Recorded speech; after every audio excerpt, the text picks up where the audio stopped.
Next in executive meeting का देखते हैं और वहाँ पे हम सभी मेंबर के साथ और हम वहाँ पे रेचू को भी देखते हैं। ताई कहता है मैं ब्रीफिंग शुरू करूंगा, वो हमें भरता है और उसके हाथ में एक डॉक्यूमेंट होता है जिसमें डार्क रिपर के लिमिट के बारे में जानकारी है। ताई हमें बताता डार्क रिपर यूनिट को एपिस इंसेक्टर से फाइट करने के लिए बनाया गया था। चीफ के नेतृत्व में एसीएफ स्पेसिमेन 1 मिशोंगाइल स्क्वाड लीडर के रूप में और एक इंसेक्टर कॉम्बैट यूनिट के साथ ली जैगर एस्ली का फोटो दिखाते हुए कहते हैं इन तीनों के साथ ये वो इंसेक्टर है जो करंटली डार्क रिपर के मेंबर है और इन तीनों का हिस्ट्री लोगों को भारी नुकसान पहुंचाने का रहा है। वॉन कहता है मेरा मानना है कि यूजिन ली का मामला ऐसा नहीं है। रेची खामोश होता है। ताई कहता है मुझे यूजिन ली का इंट्रोडक्शन देने का अलाउ करे और ताई बताता है ली ने रेची के साथ इंसेक्टर और ह्यूमन के वॉर के खिलाफ ह्यूमन का साथ दिया, इसलिए इन्हें डार्क रिपर में शामिल कर लिया गया। शुरू में इनकी पावर पे लिमिट लगाने के बारे में प्लान नहीं बनाई थी, लेकिन जब डार्क रिपर बना तो उसने ह्यूमन तस्करी में शामिल होने की बात मान ली, फिर हमने उसमें लिमिट लगा दी। दूसरी ओर वो इंसेक्टर होने के बावजूद रेची से बेहतर सोशल स्किल का प्रदर्शन कर रही है, तो वो पावर लिमिट हटाने के लिए एक सूटेबल कैंडिडेट है। वो अपने बगल वाले से कहता है वो थोड़ी सी घटिया लेकिन वो अच्छी लड़की है। दूसरा वाला कहता अच्छा ऐसा है। ताई कहता हमारा दूसरा केस काफी प्रॉब्लम भरा है। वॉन कहता अब हम शुरू करते हैं। ताई कहता मिनग्योन पार्क जिसे जिग्ना नाम से भी जाना जाता है, इसमें कोई भी सुधार करने लायक बात नहीं है, ये पूरी तरह से इविल है। इसके पास्ट में अंडरग्राउंड फाइट क्लब, इंसेक्टर पिल और लोगों का मर्डर भी शामिल है। पास्ट में हमारा इससे कई बार टकराव हुआ है। डार्क रिपर में शामिल होना इसका रीजन एपिस इंसेक्टर से रिवेंज लेना है। अगर एक बार ये अपना रिवेंज ले ले तो हो सकता है कि फिर ये बग रिपर का ही खिलाफ हो जाए। जैगन अपना कान खुजलाते हुए कहता है क्या कोई मेरे बारे में बात कर रहा है, और वो 6 पिलर का नाम लिख रहा होता है जिसमें से डू का नाम काट चुका होता है और कहता है मैं डू को मारना चाहता था लेकिन वो पहले ही मर चुका है और कहता बाहर में जाए लगता है मुझे नीचे से शुरू करना चाहिए। वो जैगन को डिफेंड करते हुए कहता है लेकिन टीम में शामिल होने के बाद से उसने कोई परेशानी पैदा नहीं किया है, इसलिए अगर हम उसका और ज्यादा अच्छे तरह से यूज करना चाहते हैं तो उसका लिमिट बढ़ाना होगा। और ये चीज कहता मुझे उसका डिफेंड करने का कोई रास्ता नहीं मिल रहा, हमने उसे अपने साथ क्यों लिया। रेची कहता हमें हर किसी की मदद की जरूरत थी। वॉन कहता काश हमारे पास वो आदमी होता चोंग सियोन और ये हमारा रेड है। रेची इससे कुछ बोलता नहीं और हम एक फ्लैशबैक देखते हैं और तभी कोई कहता है मैं चाहता हूँ कि तुम हमारे साथ लड़ो और हम रेड को देखते जो कहता है नो थैंक्स। रेची कहता है हमें तुम्हारी जरूरत है। रेड हंसते हुए कहता है मुझे नहीं पता कि तुम इतने निराश हो सकते हो, तुम्हें पता है मैं कौन हूँ, मैं एक फाइटर हूँ। पंच बनाते हुए कहता है ये हाथ, और रेची के पास पंच जाके रोकता है और कहता है ये जिंदगी को बचाने के लिए नहीं है, ये लड़ने जीतने और विनाश के लिए बने हैं, मैं केवल मुझे विजय दिलाने के लिए ही मौजूद हूँ, मैं उनके साथ इतनी बड़ी बोझ नहीं उठा सकता। और रेची कंधे पे हाथ रखते हुए कहता है मैं अपनी फाइट जारी रखूंगा, मुझ पे भरोसा रखो मैं हारने वाला नहीं हूँ, तो चलो एक दिन फिर मिलते हैं। और वहाँ से जाते हुए कहता है और अगली बार जब तुम मुझे देखो तो मुझे मिस्टर चोंग करके बुलाना बेहतर होगा। और कहता है फिर मिलेंगे। और ताई कहता है नेक्स्ट एजेंट और इसकी हिस्ट्री में 2 दिन में 256 लोगों का मर्डर का है, सबसे बेकार इंसेक्टर ये हुई जिसे असली नाम से जानते हैं। नाना रेची द्वारा पकड़े जाने और ग्योंगडक मेडिकल ब्रांच ले जाने के बाद वो एक सेल में बंद था, तभी वॉर छिड़ गई और जब उसकी सेल की दरवाजा टूटी तो वो भाग निकला। और हम देखते हैं नर्स मरीज को रेस्क्यू कर रही होती है और वो सभी को सेफ प्लेस में ले जा रही होती है, तभी अपने सामने देख के शॉक्ड होती है। ताई बताता काफी सारे मरीज को ले जा रहे थे और तभी वहाँ पे असली और बाकी सारे इंसेक्टर भी आ जाते हैं और वो सभी इंसेक्टर अटैक कर देता है जिसे असली देख लेता है। तभी वहाँ पे अटैक होता है और असली ने बाकी सारे इंसेक्टर को मार देता है और ताई कहता है उसके द्वारा बचाया गया। उस घटना के बाद तब तक उसे सेल में रखा गया जब तक रेची ने उसे अपने टीम में नहीं ले लिया और वो अपने फैमिली के साथ शेल्टर में रहता है और वो डार्क रिपर का एक्टिव मेंबर है। तो इस तरह ब्रीफिंग समाप्त होती है। तो आज की मीटिंग में इन इंसेक्टर के लिए लिमिट बढ़ाने के बारे में बात की जाएगी। तभी मिन कहता है मैं इसके खिलाफ वोट करता हूँ, इससे वोट चिढ़ जाता है। मिन कहता है करंट लिमिट के अनुसार ये इंसेक्टर पहले ही पावरफुल है, इन्हें और कुछ नहीं चाहिए। मैं नहीं जानता कि ये कुत्ते कब किस पे हमला कर दे, हम इन्हें बिना पट्टे के नहीं घुमा सकते, शायद ये तुलना अच्छा नहीं है, वो कॉम्बैट कुत्ते हैं। वॉन कहता क्यों तुम, तभी योन कहती है कम से कम कुत्ते इंसान के बात तो सुनते हैं, तुम लोग कीड़े हो, हमें उन पर लगाम लगानी होगी। वॉन कहता कम ऑन योन तुम भी। तभी दूसरा मेंबर कहता है मैं इस बात से सहमत हूँ कि इनके सेफली यूज करने के लिए इनका सेफ लौटना भी जरूरी है, लेकिन करंट लिमिटेशन बहुत ज्यादा है, वो अभी भी ढंग से नहीं लड़ सकते, बस इनकी लास्ट मिशन पे नजर डालो, वो सभी हार गए, भले उन्होंने मैक्सिमम लिमिट तक यूज किया। ये सच है कि हमें और स्ट्रेंथ की जरूरत है। वॉन कहता जो मेरे भाई मुझे पता था कि मैं तुम पे भरोसा कर सकता हूँ। जो कहता है लेकिन ये स्ट्रेंथ सेक्टर से नहीं प्राप्त किया जाए, 2 साल पहले हमने युद्ध में 2 सेक्टर खो दिए थे और मैं 6 पिलर से लड़ते हुए मुश्किल से बच पाया। हमें निश्चित रूप से और पावर की जरूरत है, लेकिन मैं उनकी वायलेंट हिस्ट्री को देखते हुए उन पर भरोसा नहीं कर सकता। इससे वॉन चिढ़ जाता है। उसके बगल वाला मेंबर कहता है मैं भी इन दोनों की बातों से सहमत हूँ। तभी रेची कहता है क्या तुम डरते हो, वो डार्क रिपर तुम्हें धोखा दे सकते हैं और मार सकते हैं, लेकिन मैं कहूंगा कि ये बेहतर परिणाम है, जिसे वो सभी रेची को देखने लगते हैं। और रेची कहता है क्योंकि कम से कम ऐसा तब होगा जब एपिक इंसेक्टर डिस्ट्रॉय हो जाएंगे, इससे माहौल में साइलेंस छा जाता है। और वो मुस्कुराता है फिर कहता है ठीक है आज के लिए काफी है, आज की मीटिंग केवल डिसीजन करने के लिए थी, मैं इसके बारे में सोचूंगा कि हम इनमें कैसे इम्प्रूव कर सकते हैं, बस इतना ही। नेक्स्ट इन शेल्टर का देखें। रेस्ली का मॉम कहती है क्या तुम जा रही हो, तुम्हें रात भर रुकना चाहिए। एस्ली कहता है मैं नहीं कर सकता, मुझे नहीं पता कि वो मुझे कब बुलाएंगे, मैं कल आपसे मिलूंगा। और वो वहाँ से चला जाता है। उनका मॉम उसे जाते हुए देख रहा होता है। एस्ली कहता है ये बहुत बढ़िया है, मुझे बहुत अच्छा लगता है कि हवा कैसे मेरे बालों से बहती है। और कहता मैं तो अपनी टोपी भूल ही गया। और वो वो वापसी जाता है और अपने सामने देख के सोचता है मॉम डैड ये क्या है, क्योंकि वो दोनों कहीं जा रहे होते हैं। एस्ली अपने सामने देख के शॉक्ड होता है क्योंकि वहाँ पे एक सुरंग होता है और एस्ली सोचता है ये क्या हो रहा है। मॉम डैड उसके पेरेंट्स उस सुरंग में चले जाते हैं और एस्ली सोचता है आप कहाँ जा रहे हैं। नेक्स्ट सीन में देखते रेची अपने रूम में आता है और लंबी सांस लेता है, जिससे ली कहती है क्या तुम जानते हो कि लंबी सांस लेना बैड लक लाता है। मैं तुम्हारे चेहरे देख के गैस कर सकती हूँ कि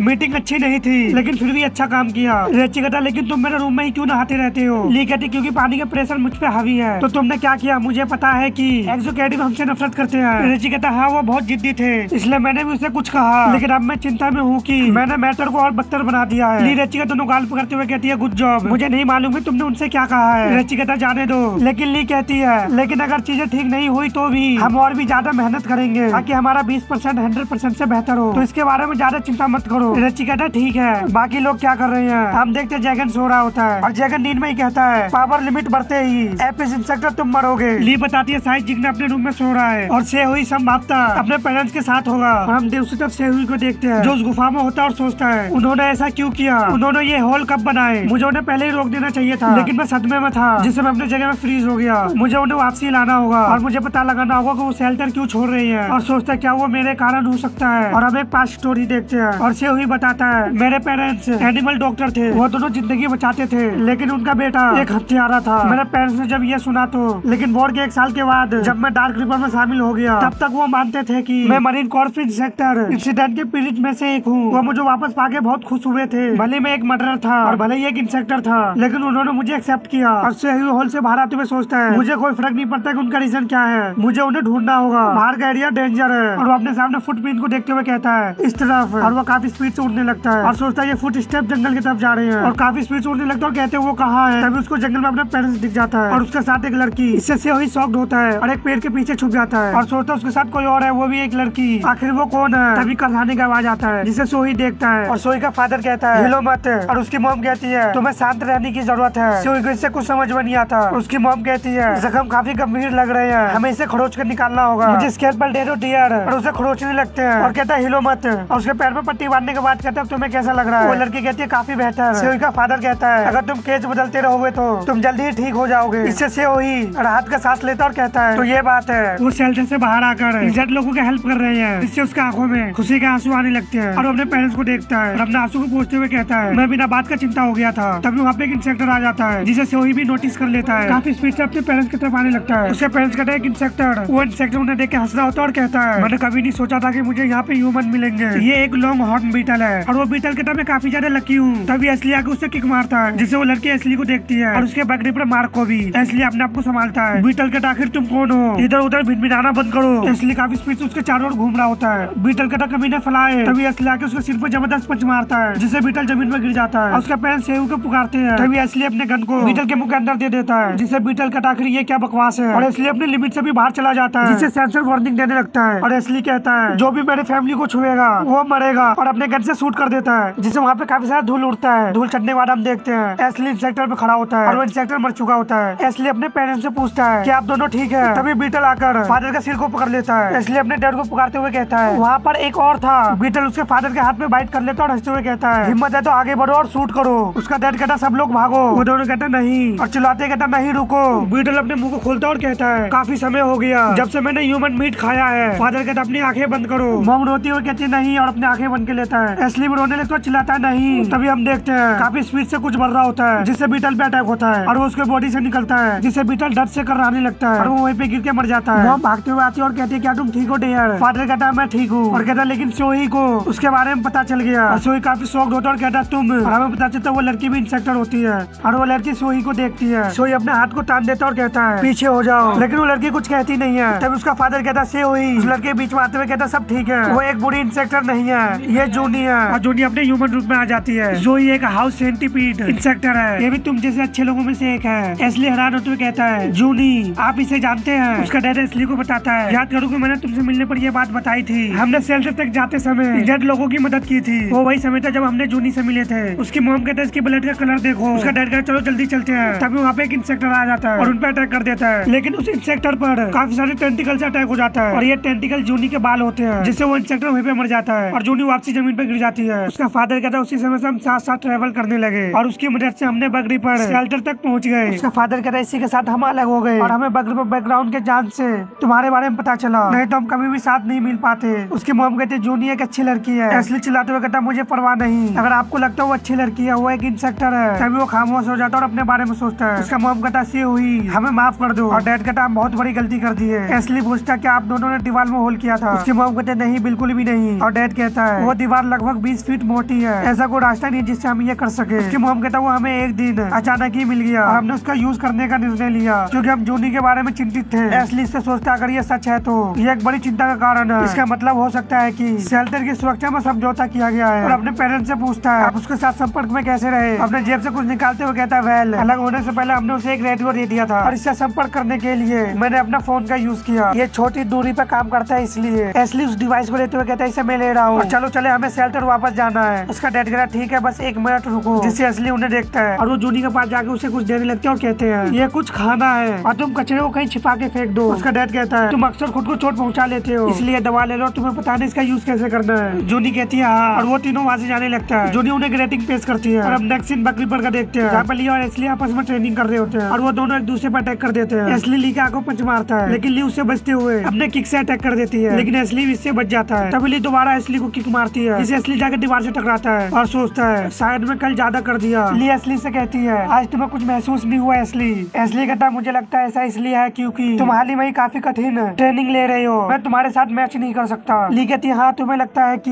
ये मेरे ट्रेनिंग का फल है। एस्ली कहता है मुझे तो ऐसा ही लगता है। इससे ली काफी ज्यादा खुश हो जाती है और एस्ली राहत का सांस लेता है। दूसरी और 2 स्वॉर्ड आपस में टकराते हैं। हम देखते हैं ये रेची और जिग्ना होता है। हम देखते हैं रेची फाइट में एफर्ट लगा रहा होता है लेकिन जिग्ना स्माइल कर रहा होता है। तभी रेची जिग्ना को पुश करता है जिसे जिग्ना जंप करते हुए रेची के पीछे जाता है और उसे गर्दन में अपना स्वॉर्ड दान देता है और कहता है तुम मर गए, तुम्हें सच में अपनी टेक्निक पे काम करने की जरूरत है, तुम्हें अपना खेल और भी बढ़ाना होगा यार। अब तुम ब्लैक एंट नहीं रहे, तुम अपनी प्रॉब्लम से केवल ताकत के बल पर नहीं निपट सकते। रेची उस पर दोबारा अटैक कर देता है जिससे जिग्ना पीछे हो जाता है और कहता है क्या तुम इसे यहीं पे खत्म करना चाहोगे। और अपने स्वॉर्ड को रखते हुए कहता है अगर मैं ऐसा ही करता रहूं तो मैं तुम्हें गलती से मार सकता हूँ। रेची फाइट करने को तैयार होता है और कहता है चुप रहो और फाइट करो, और कहता है मैं ही आता हूँ। और तभी रेची के वेपन से एनर्जी निकलने लगता है जिससे रेची देखकर काफी ज्यादा शॉक्ड होता है। उसका वेपन जमीन पे गिर जाता है। इससे जगन हंसते हुए कहता है तुम आखिर क्या कर रहे हो, तुमने अपनी ग्रिप लूज कर दी, मैंने तुमसे कहा था कि हमें यहीं पे खत्म कर देना चाहिए। और हंसने लगता है। रेची अपने आप को देखकर काफी हैरान होता है और सोचता है आखिर ये फीलिंग कैसी है। तभी कोई भोंपू बजाता है जिससे रेची का ध्यान उस तरफ जाता है। जिग्ना रेची को गाली देते हुए कहता है क्या तुम इस बात से इनकार कर रहे हो कि मैंने तुम्हें पेल दिया। तभी रेची को इंसेक्टर का सिग्नल मिलता है। रेची सोचता है इंसेक्टर, लेकिन ये इम्पॉसिबल है, वो कहाँ से आ रहे हैं। ली पूछती क्या तुम ठीक हो रेची। रेची कहता है बाहर शेल्टर में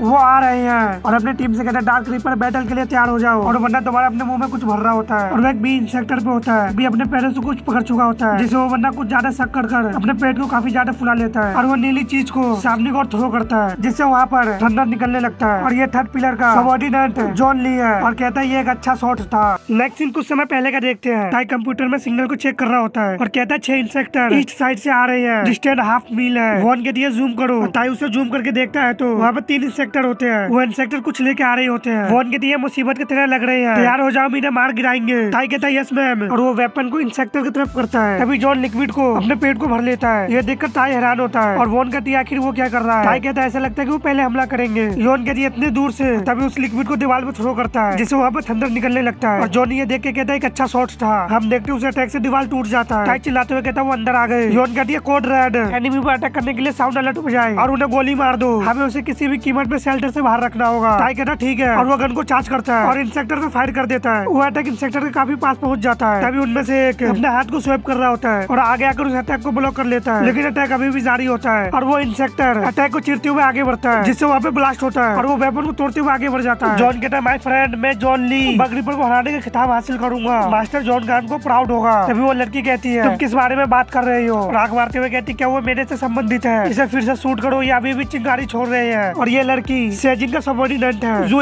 कहती है मैं उस रास्ते से जाना चाहती हूँ। जॉन शर्मिंदा होते हुए कहता है मैंने तो पहले ही स्ट्रो फेंक दिया। जोइम कहती है सच में ये कितना पेथेटिक है। जॉन कहता है मैं उसे वापस उठा लूंगा। तभी तीसरा कहता है शिकायत करना बंद करो। इससे जोइम का ध्यान उधर जाता है और वो कहता है बस अंदर जाओ, मैं तुम सभी का कवर करूंगा। और ये सेकंड पिलर का सबऑर्डिनेट है सी ऑन गू। जोइम बलस करते हुए कहती है ठीक है। कहता है ठीक है चलो ऐसा करते हैं, मैं पहले जाऊंगा। तभी हम देखते हैं वहाँ पे एक जाइंट पैर आता है जो सीओन को कुचल देता है, जिससे वो कहते हैं आखिर ये क्या है। हम देखते हैं उस रोबोट के अंदर बिंद होता है जो कहता है मारो इंसेक्टर। जॉन सोचता है क्या ये मेटल का टुकड़ा है, वो जिसने 2 साल पहले मास्टर से फाइट की थी। जोइम गुस्से से कांप रही होती है और कहती है मैं तुम्हें डिस्ट्रॉय कर दूंगी और अटैक करते हुए कहती है प्यार के नाम पर। तभी जोइम को जबरदस्त पंच पड़ता है और ये जो होता है उस पंच के फोर्स से जोइम दूर जाके गिरती है। जो कहता है इंस्पेक्टर के बीच प्यार से और भी ज्यादा दिक्कत पैदा होती है। सी और रोबोट को उठाते हुए कहता है क्या तुम इंसान हो? इससे मीन हैरान होता है और वो रोबोट को पीछे कोड़ करते हुए कहता है मुझ पर पैर रखने की हिम्मत कैसे हुई? और वो इंसेक्टर में ट्रांसफॉर्म हो जाता है और कहता है तुम्हें इसकी कीमत चुकानी होगी। जो कहता है खड़े रहो इंसेक्ट। अभी वहाँ पे स्मोक आना शुरू हो जाता है। जो उसे सूंघते ही अपने नाक को बंद कर लेता है और कहता है ये स्मेल कैसी है? जोइम कहती है स्मेल जवान संभाल के, क्या तुम फ्रेग्रेंस और स्मेल में अंतर नहीं कर सकते? जॉन कहता है मुझे यहाँ का सबसे डेंजर इंसेक्टर माना जाता है। और वो ब्रेन जूस पीते हुए कहता है तो फिर ऐसा क्यों लग रहा है कि वो मुझे इग्नोर कर रही है? क्या मुझे बस अंदर चले जाना चाहिए? लेकिन ये बहुत निराशाजनक होगा। मेरा ओपोनेंट कहाँ है? अभी वहाँ पे वॉन आता है और कहता है मैं यहाँ हूँ। इससे जॉन पीछे मुड़ के देखता है। वॉन हंसते हुए कहता है मैं तुमसे फाइट करूंगा। जॉन भी हंसते हुए कहता है ग्रेट। वो अपने आप को इंसेक्टर में चेंज कर लेता है और जॉन पे अटैक कर देता है जिससे जॉन दूर जाके गिरता है। वॉन अपने आप को हाफ इंसेक्टर में चेंज कर रहा होता है और वो कहता है चलो मजे करते हैं। जॉन कहता है ठीक है मैं इसके बारे में बात कर रहा हूँ और अपना मुंह का ब्लड साफ करते हुए कहता है मुझे डर था कि मैं बिना ट्रांसफॉर्म हुए ही ह्यूमन को डिस्ट्रॉय कर दूंगा। लेकिन तुम्हारे साथ क्या है? मैंने सुना है कि बग रिपर में कोई ऐसा है जो हमसे भी ज्यादा गड़बड़ है, लेकिन मैंने सोचा नहीं था कि ये कल्पना होगी। और हमें पता चलता है कि वॉन के अंदर कई सारे इंसेक्ट का जीन्स होता है। जॉन कहता है सभी अफवाह के पीछे तुम ही हो, है ना मास्टर? वॉन कहता है ये ज्यादा अच्छा नहीं है, खासकर तब जब तुम लोगों को ही कारण मेरा ये हालत हुआ है। तो मैं तुम्हें कीमत चुकाने पे मजबूर करूंगा। जॉन कहता है क्यों नहीं, मैं तुम्हें काफी उदारता से पे करूंगा। मेरे इनक्रेडिबल फॉर्म को देखो। तभी वॉन जॉन के पीछे आ जाता है और कहता है मुझे यकीन है वो अच्छा लग रहा है। इससे जॉन शॉक्ड होता है और सोचता है वो मेरे इतने करीब कब आया। तभी वॉन जॉन को दोबारा किक मारता है जिससे जॉन दूर जाने लगता है और खुद को संभालता और हंसते हुए कहता है जब मैं ट्रांसफॉर्म कर रहा हूँ तो तुम मुझ पे अटैक कर रही हो। तुम इंसान सच में काफी गंदे खेल खेलते हो। वॉन अपने विंग से दोबारा अटैक करता है जिससे जॉन कहता है फिर से नहीं। वॉन कहता है बेशक मैं तुम्हें क्यों ट्रांसफॉर्म होने दूंगा और अपने ब्लेड को चार्ज करते हुए कहता है इसमें मेरा क्या फायदा होगा। और वैन मैंटी स्लैश लगाता है जो जाके जॉन को लगता है और जॉन का कंधे से काफी ज्यादा कट जाता है। लेकिन वॉन अभी भी नहीं रुकता और अपने हाथ को जॉन के पेट के आर पार कर देता है। इससे जॉन डर से कराने लगता है और ये बी इंसेक्टर देख रहा होता है और बी कई सारे टेंटिकल से अटैक कर देता है जिसे वॉन नोटिस कर लेता है और उसे डॉज कर लेता है। उस अटैक से वहाँ पे काफी बड़ा गड्ढा हो जाता है। तभी वॉन जाके बी का फेस को पकड़ लेता है और उस पर अटैक करता है जिसे बी मटका छोड़ देता है और वो मटका नीचे जाके गिरता है। वॉन अपने नीचे देखता है तो वो गड्ढा पानी से भर चुका होता है। वॉन के आखिर वो कहाँ चला गया? तभी पानी में बुलबुले उठने लगते हैं जिससे वॉन कहता है क्या वो पानी के अंदर चला गया? और जॉन से कहता है तुम डूब जाओगे, बेहतर होगा कि तुम अभी बाहर आ जाओ। अगर तुम ऐसा नहीं करते तो वो पानी में कैसे स्लैश लगाता है लेकिन जॉन अभी भी बाहर नहीं आता। वॉन कहता है क्या मैं उसे पकड़ लिया? ये घिसी पीटी लाइन है जो साबित करता है कि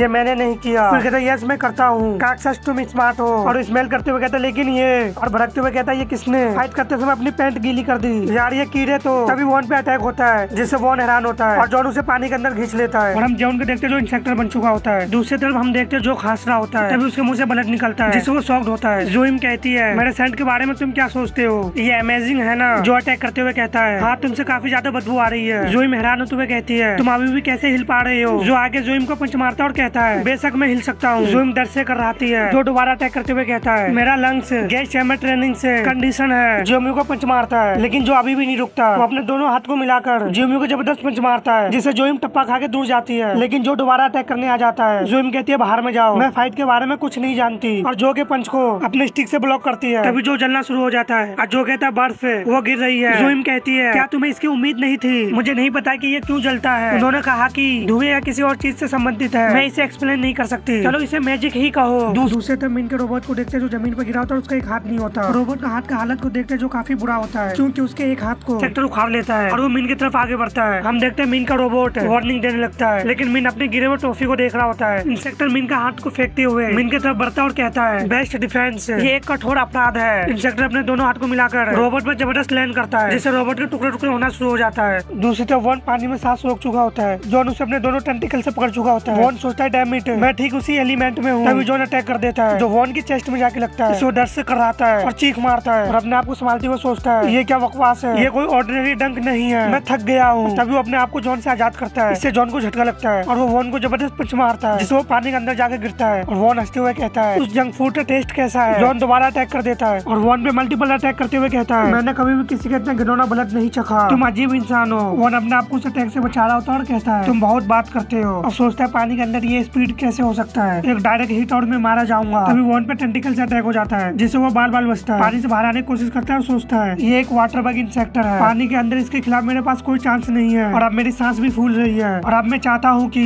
मैं वाटर इंसेक्ट का भी जीन्स इंजेक्ट किया होता। और हमें फ्लैशबैक देखते और डॉक्टर मैन कहता है क्या तुम्हें नहीं लगता कि तुम्हारे पास कम से कम एक वाटर जीन्स होना चाहिए? लेकिन वॉन मना करते हुए कहता नहीं मुझे पानी से नफरत है। डॉक्टर मैन कहता है यही रीजन है कि तुम्हारे पास एक होना चाहिए। हम देखते वॉन पानी से बाहर आ रहा होता है और सोचता है कोई बात नहीं, पानी इतना गहरा नहीं है, मैं बाहर निकल सकता हूँ। जॉन कहता है तुम कहाँ जा रहे हो? और वॉन को जकड़ते हुए कहता है तुम मुझसे पे बैक मांग रहे थे, तुम्हारा ब्लड का टेस्ट घटिया है, लेकिन ये अजीब तरह के नशे गलत है, मुझे एक और टेस्ट चाहिए। और अटैक करते हुए कहता है इससे हट हो सकते हो, वॉन कहता बंद करो, तुम घिनौने आदमी हो। तभी वो टेंटिकल वॉन के गले के पास जाकर रुक जाता है और हैरान होते हुए कहता है क्या मेरे बॉडी में क्या गड़बड़ है। जॉन की बॉडी से कुछ ग्रीन कलर का निकलने लगता है। इससे जॉन कहता है ये क्या है। वॉन सोचता है ऐसा लगता है कि मेरे ब्लड में मौजूद इंसेक्ट जीन्स के कारण ये रिएक्शन हुआ है, मेरे पास अब एक चांस है। और वॉन जॉन को किक मारते हुए काफी स्पीड से ऊपर जाने लगता है और पानी से बाहर आता है। जॉन गहरी सांस लेता है और अपने विंग्स को खोलता है, सोचता है ये मेरा एरिया है। जॉन भी पानी से बाहर आता है और कहता है तुम मरोगे। और अटैक करते हुए कहता है तुम्हें क्या लगता है तुम कहाँ जा रहे हो। वॉन अपने इंसेक्ट जीन्स को फ्यूज करने लगता है और एक जायंट स्वॉर्ड बना लेता है और उसे बग स्टार स्वॉर्ड का नाम देता है। वॉन उस स्वॉर्ड से जॉन का टुकड़े टुकड़े कर देता है। जॉन कराने लगता है, उसका बॉडी में टुकड़ा एक एक करके पानी में गिरने लगता है। जॉन की तरह से एक सबक बना है, जंक फूड आपको बीमार कर सकता है। दूसरी ओर जो को देखते हैं जो अभी भी फायर से कवर होता है। जूम जो की तरफ आते हुए कहती है और कहती है मैं थोड़ा रूड बिहेव कर रही थी, ये एक प्रिंसेस के लिए बिल्कुल भी सही नहीं है ना। तभी जो कहता है मैं इसे जल्दी और बिना दर्द के खत्म करूंगा। इससे जोई में हैरान होती है, जो कुछ गाने या बड़बड़ाने लगता है। यंग सोल खो गया है, एक घायल पुराना पाइन स्पीचलेस रह गया। ओ सोल्जर क्या तुम सुनते हो। इससे जोई काफी हैरान होती है और कहती है कैसे,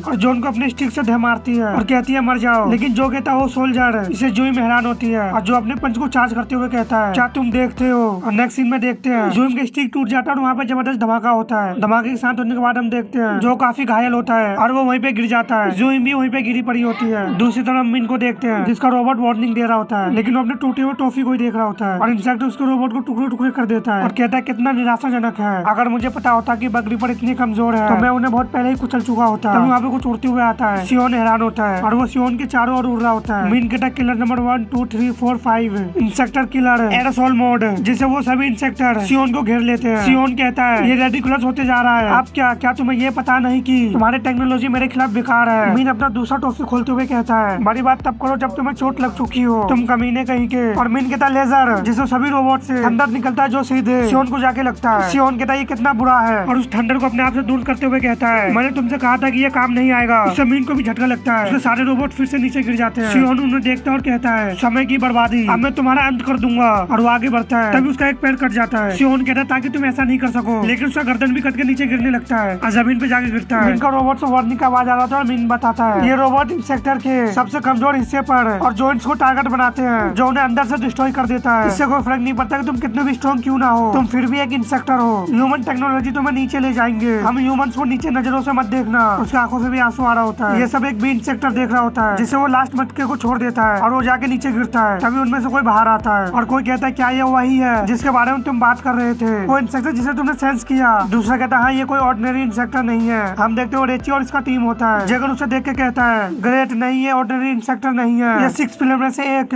थर्ड पिलर है। जंग जॉन थर्ड पिलर और रेची की टीम आमने सामने होते हैं। एस्ली कहता तो ये 6 पिलर है। हम थर्ड पिलर को देखते हैं जो काफी मसलमैन होता है। एस्ली उसे काफी हैरानी से देखता है तो वो बहुत बड़ा है और वो अभी तक ट्रांसफॉर्म भी नहीं हुआ है। जगन चिढ़ते हुए कहता है ऐसे कमजोरों की तरह बिहेव मत करो, आज वो समय है जब हमें अपने असली पोटेंशियल दिखाना होगा। 6 पिलर बिग डील, यहाँ तक कि उन्हें लेडी बग भी हरा सकता है। तभी ली कहती है वो च्योंगॉन था, तुम नहीं, तुम डर गए हो। जगन कहता डर गया हूँ क्या, तुम मेरे बारे में बात कर रहे हो। ली कहते लेकिन तुम सही कह रहे हो, हम पहले भी 6 पिलर से भिड़ चुके हैं, हम जीत सकते हैं। रेची उन्हें देख रहा होता है। ली कहती है क्योंकि हम तभी देखते हैं वो सभी ट्रांसफॉर्म होने लगते हैं और वो सभी अपने 100% ट्रांसफॉर्मेशन में होते हैं। मैक्सिम 30 मिनट पहले का देखते हैं जब रेड अलर्ट बजा होता है। रेची उनकी टीम काफी स्पीड से आगे बढ़ रहे होते हैं। तभी उनके सामने कोई आता है जिसे देख के रेची और उसका टीम वहीं पर रुक जाता है। उसके सामने पो और डॉक्टर मैन होता है। रेची पूछता क्या आपको कुछ चाहिए, नहीं तो प्लीज एक साइड हो जाए। जो खामोश होता है। जिग्ना कहता क्या तुम कुछ कहना चाहते हो, ये एक इमरजेंसी स्थिति है, हमें जाने दीजिए। वो कहता वॉन जो और मिन को पहले ही भेज चुके हैं। जो और मिन ने कहा है कि उन्हें तुम्हारी मदद नहीं चाहिए, इसलिए हैरान तो कहती है क्या। जैगन कहता क्या वो खुद को सच में मरवाना चाहता है। रेची कहता अकेले वो तीनों काफी नहीं होंगे, मुझे वहाँ पे काफी पावरफुल इंसेक्टर का प्रेजेंस फील हुआ है, हमें जाने दो।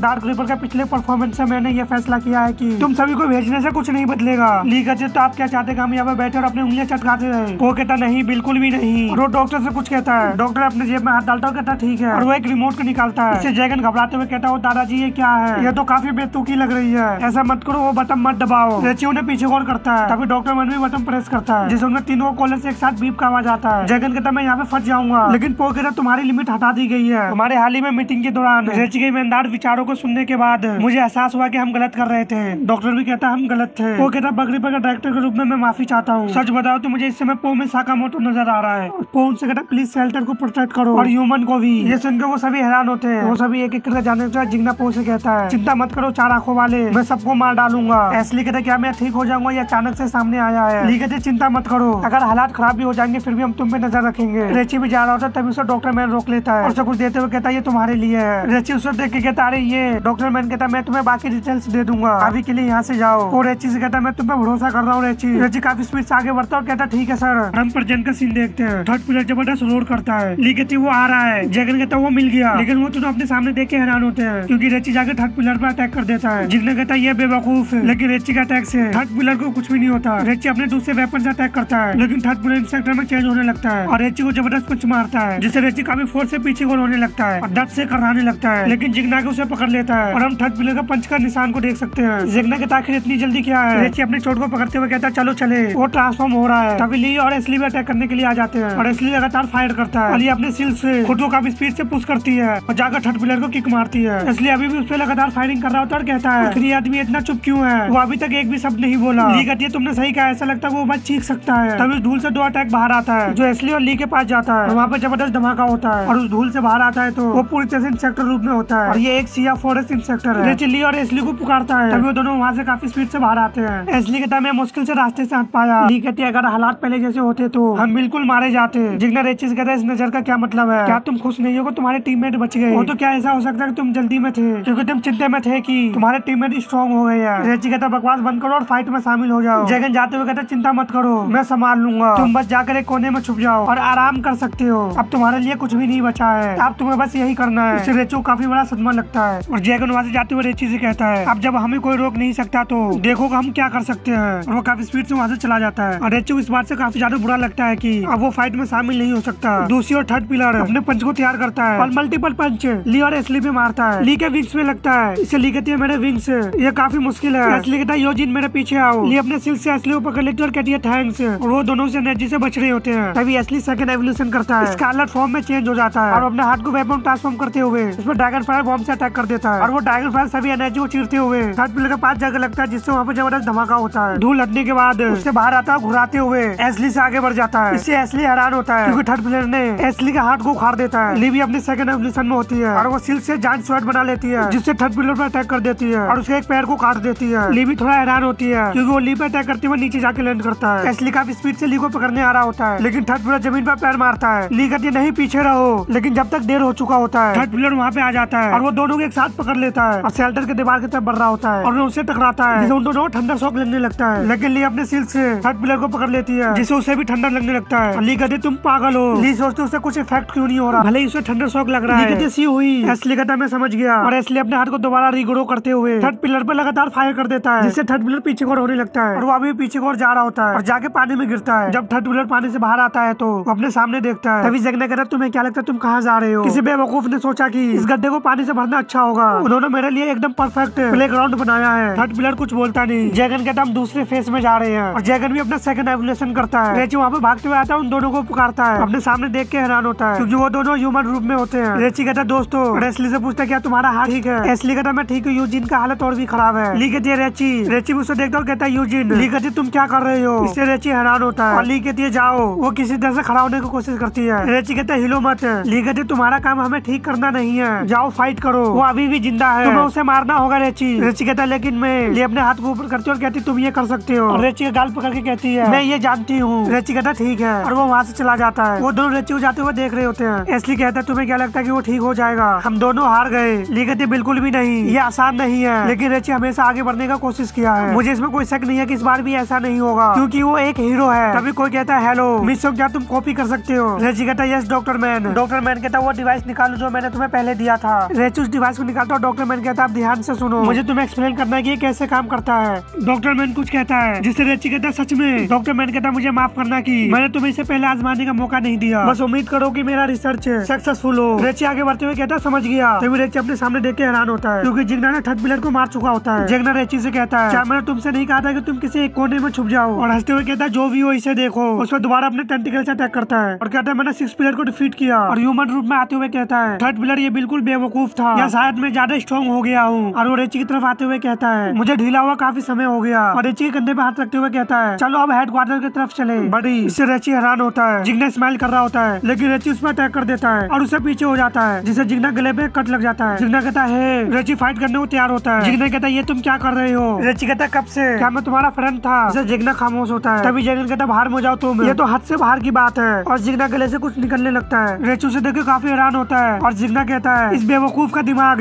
निश्चित रूप से तुम्हें अपना दोस्त मानता है, बहुत ही अजीब है। और उससे गले से क्रिएचर निकलता है। जिगना कहता है इसलिए, और वो क्रिएचर हंसते हुए कहता है मैं चुप रहना पसंद करता हूँ। रेचू उसे देख के कहता है तुमने कैसे किया और तुम कौन हो? रेचर कहता है सचमुच हंसते हुए कहता है तुम इंसान कितने बेवकूफ हो, क्या ये देखने से पता नहीं चलता कि? और हम उस क्रिएचर को देखते हैं जो एक मरे हुए इंसेक्टर से निकलता है और वो क्रिएचर कहता है मैं एक हॉर्स हेयर वर्म हूँ। और हमें पता चलता है कि यही असली थर्ड पिलर है जो उस इंसेक्टर के बॉडी पे कंट्रोल कर चुका होता है। रेची काफी स्पीड से जाके क्रिएचर पर अटैक कर देता है और उससे आगे बढ़ जाता है। थर्ड पिलर हंसते हुए कहता है तुम मुझे इस बॉडी से अलग करने की कोशिश कर रहे हो, मुझे ऐसा नहीं लगता। थर्ड पिलर रेची पे अटैक करते हुए कहता है और कहता है तुम जितना सोचते हो मुझसे स्ट्रॉन्ग हूँ। थर्ड पिलर रेची को चारों तरफ से घेर लेता है और कहता है तुम अपने जख्म को क्यों ढक रहे हो? और रेची पे अटैक करते हुए कहता है चिंता मत करो, मुझे ह्यूमन बॉडी में कोई इंटरेस्ट नहीं है, मैं केवल स्ट्रॉन्गेस्ट इंसेक्टर चाहता हूँ। अफसोस साइफ्रॉक्स स्ट्रॉन्ग था लेकिन इस आदमी के सामने उसका कोई मुकाबला नहीं था, तो मैंने इससे बॉडी को अपने कंट्रोल में कर लिया। मुझे वो बहुत पसंद है, ये रूखा और बातूना है, बिल्कुल मेरे तरह है। और हंसने लगता है। थर्ड पिलर ट्रांसफॉर्म होते हुए कहता है मैं इस बॉडी का यूज करूंगा शेल्टर में सभी इंसानों को मारने के लिए। और वो जिग्ना का सेकंड एवोल्यूशन करने लगता है जिसे कैवलरी फॉर्म का नाम दिया गया है। थर्ड पिलर कहता है इसलिए मैंने तुमसे कहा था, और चिल्लाते हुए कहता है एक कोने में जाकर छुप जाओ, तुम यहाँ क्या कर रहे हो? इससे थर्ड पिलर काफी हैरान होता है और वो अपने आप को चाटा मारते हुए कहता है वो मैं नहीं था, वो मेरे अंदर वाले आदमी की बात कर रहा है। और कहता है शांत हो जाओ। रेची अपने शॉट को रख लेता है। रेची कहता है मैं अब और नहीं पूछूंगा, जिसे थर्ड पिलर रेची को देखता है। रेची कहता है मैं और नहीं पीछे रह सकता और अपने होल से स्टिकर हटाते हुए कहता है मैं करूंगा। और उसके हाथ में वही डिवाइस होता है। रेची कहता है इवॉल्व, और उस डिवाइस को अपने होल के अंदर डाल देता है। ये देखकर थर्ड पिलर हैरान होता है और रेची जबरदस्त चीख मारता है। और हम एक फ्लैशबैक देखते हैं और डॉक्टर मैन कहता है रेची क्या तुमने इंसेक्टर वेपन यूज करते समय कुछ अजीब बातें नोटिस किया है? रेची कहता है हाँ, हमले से ठीक पहले जब मैं ट्रेनिंग ले रहा था वेपन से एनर्जी निकलने लगी और उसे मेरी बॉडी अब्सॉर्ब करने लगी। डॉक्टर मैन कहता सच तो यह है कि स्कॉर्पियन इंसेक्टर के फाइट के बाद तुम्हारी जांच के दौरान कुछ अजीब बात नोटिस किया, तुम्हारी बॉडी में काफी मात्रा में बुलेट एंड का डीएनए पाया गया है। इससे रेची हैरान होता है और कहता क्या?